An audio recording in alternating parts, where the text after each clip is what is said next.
Þá komum við að 15, já. Þá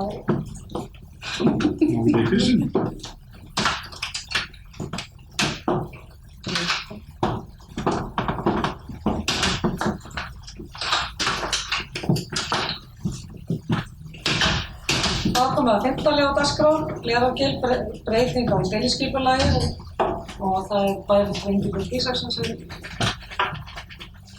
tekur til máls.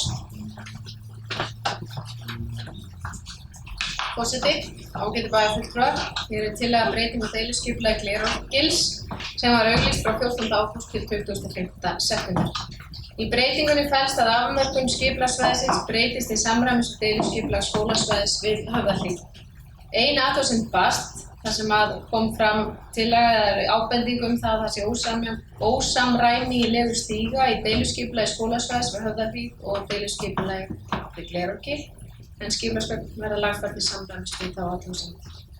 Skipulagsráð leggur til við bæjarstjórn að tillagan á svari við athugasemd verði samþykkt og að deiliskipulagstillagan verði samþykkt með minniháttar breytingum til að koma til móts við innkomna athugasemd.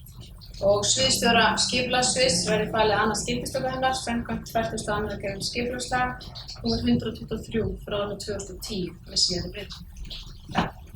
Bæjarfulltrúi Ingibjörg Ísaksson lokið máli sínu orðalaus.